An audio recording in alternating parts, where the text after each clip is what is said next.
የማንነት ጥያቄ የአስተዳደር ወሰን የፍትህ ስርዓት ህገ መንግስት ሰንደቅ ዓላማና ቋንቋ አብዛኛው ኢትዮጵያዊ ጥያቄ የሚያነሳባቸው ዋና ዋና የሀገራዊ ምክክር አጀንዳዎች መሆናቸውን የኢትዮጵያ ሀገራዊ ምክክር ኮሚሽን አስታውቋል። የዝግጅት ክፍላችን ያነጋገራቸው የምክክር ኮሚሽን ዋና ኮሚሽነር መስፍን አርአያ እንደገለጹት እስካሁን ከተሰበሰቡት አጀንዳዎች ውስጥ አብዛኛዎቹ ተመሳሳይ ጉዳዮች ላይ ያተኮሩ ናቸው። ከትግራይ ክልል ውጪ ከተሰበሰቡት አጀንዳዎች ውስጥ አብዛኛው ህዝብ የሚስማማባቸው ዋና ዋና ጉዳዮች የትኞቹ ናቸው የሚለውን ጨምራ ሪፖርተራችን ምስሊያ ሀሺም ዋና ኮሚሽነር መስፍን አርአያን አነጋግራ ተከታዩን ዘገባ አሰናድታለች። ወደዛው እንለፍ።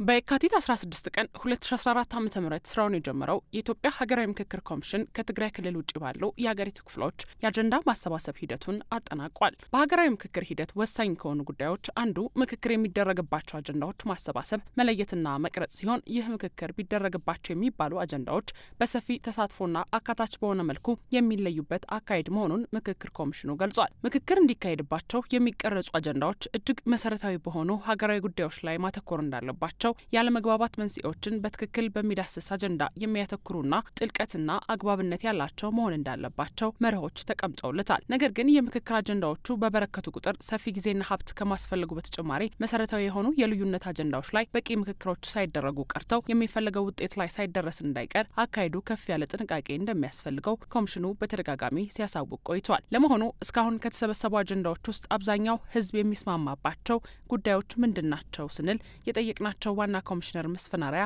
ተከታዩ ምላሽ ሰጥተውናል። ምንድነው ላለፉት ብዙ ዘመናት ላለመግባባት መንስኤ የሆኑት ምክንያቶች ምንድናቸው የሚለውን ከዋናው ከኢትዮጵያ ህዝቦች ከነሱ ምክንያቶቹን ነቅሶ በማውጣት ህዝቦች በወከሏቸው ሰዎች አማካኝነት በጋራ በእነኛ በሚመረጡ ርዕሶች ላይ በጋራ ቁጭ ብሎ ተረጋግቶ ተከባብሮ ተነጋግሮ ተደማምጦ ወደ መግባባት ላይ መድረስ ማለት ነው። ከማንነት ጥያቄያችን ጀምሮ የአስተዳደር ወሰንን ይዞ የፍትህ ስርዓታችንን ህገ መንግስታችንን ቅድም እንዳልኩት የባንዲራም ጥያቄ ሊሆን ይችላል፣ የቋንቋም ጥያቄ ሊሆን ይችላል፣ የራስን በራስ ማስተዳደርም ሊሆን ይችላል፣ የኮራፕሽን ወይም ደግሞ የዚህ ምዝበራን የመሳሰሉትን ሊሆን ይችላል።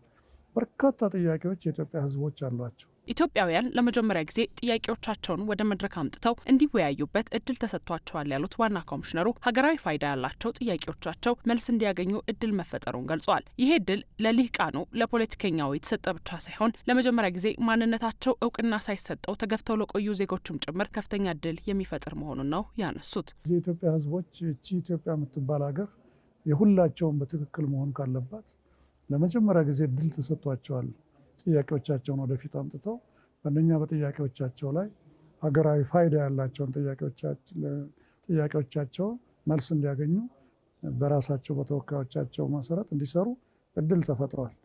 ይሄ የምሁራን ብቻ የስራ ሂደት አይደለም። ይሄ የልሂቃን ብቻ አይደለም። ይሄ የፖለቲከኞቻችን ብቻ አይደለም። ይሄ ለመጀመሪያ ጊዜ ለአርብቶ አደሯም ለአርሶ አደሩም ለሁላችንም ለተፈናቃዩም ለተገፍቶ ለኖረውም ማህበረሰብ ኢትዮጵያ የምትባል ሀገር ውስጥ በ21ኛው ክፍለ ዘመን ተገፍተው ማንነታቸው ሁሉ እውቅና ሳይሰጠው ጫካ የሚኖሩ ህዝቦች ያሉን አገር ሰዎች ነው። ስለዚህ ይህ ሁሉ ለአንዴና እንደው ለመጨረሻ ጊዜ ቢያንስ በእኔ እምነት እና ምኞት መፍትሄ ሊሰጣቸው ይገባል። ዋና ኮሚሽነር መስፍን አርአያ ኢትዮጵያውያን የለመድነው የግጭት መንስኤ የሆኑ ጉዳዮቻችንንና ጥያቄዎቻችንን በጠመንጃ መመለስ ነው ያሉ ሲሆን ለጊዜያዊነት በጠመንጃ ፍትህ ቢገኝም ጊዜው አጭር እንደሚሆን ነው የገለጹት። እንግዲህ ሀገራዊ ፋይዳው በጣም ወሳኝ ነው። ምክንያቱም እስካሁን ያስተዋልነው ነገር ምንድን ነው? የግጭት መንስኤ የሆኑትን ምክንያቶቻችንን እስካሁን የሄድንበት አካሄድ በነፍጥ መመለስ ነው፣ ጠመንጃ መመለስ ነው። በጠመንጃ ፍትህ ይገኛል? አዎ ይገኛል። በጠመንጃ የሚገኝ ፍትህ ግን እድሜው አጭር ነው። ምክንያቱም አንዱን አሸናፊ ሌላኛውን ተሸናፊ የሚያደርግ ነው። እኚህ አካሄዶች ደግሞ ወንዝ አያሻግሩም። በኢትዮጵያ ብቻ ሳይሆን በመላው ዓለም የነበሩ የግጭትና ያለመግባባት ችግሮችን ለመፍታት ትክክለኛ መንገድ የነበረው የሰላም አማራጭን ተቀብለው ምክክር ማካሄድ እንደነበር የገለጹት ዋና ኮሚሽነሩ የኢትዮጵያውያንም ችግሮች ለአንዴና ለመጨረሻ ጊዜ እልባት የሚያገኙት በምክክርና በመነጋገር ብቻ እንደሆነ አጽንኦት ሰጥተዋል። ከብዙ ደም አፋሳሽ ጦርነቶች በኋላ ከብዙ መጨፋጨፍ በኋላ የአውሮፓን ታሪክ ብናየው፣ የአሜሪካን ታሪክ ብናየው፣ የእስያን ታሪክ ብናየው እኛ አሁን ካለፍንበት ያላነሰ ወይም በእጅጉ የበለጠ ደም አፋሳሽ ግጭቶችና ጦርነቶችን አካሂደዋል እና ለእነኚህ ሁሉ መፍትሄ የሆነው ምንድን ነው?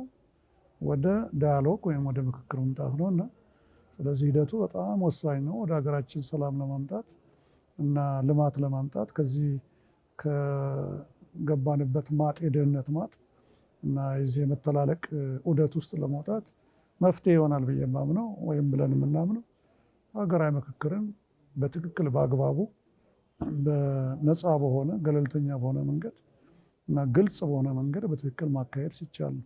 በምክክር ምዕራፍ መሰረታዊ ልዩነቶች ናቸው ተብለው በምክክር ሂደት መግባባት ከተደረሰባቸው አጀንዳዎች በተጨማሪ ቀሪ ጉዳዮችን ወይም በቀጣይ ሊፈጠሩ የሚችሉ አዳዲስ የልዩነት ሀሳቦችን ቀጣይነት ባለው የምክክር ሂደት ለመፍታት እንዲቻል አሁን ላለው ሀገራዊ ምክክር ተገቢው ዋጋና ክብርን በመስጠት የተደረሰባቸው መግባባቶች ተግባራዊ እንዲሆኑ መደረግ እንዳለበት ኮሚሽኑ ያምናል።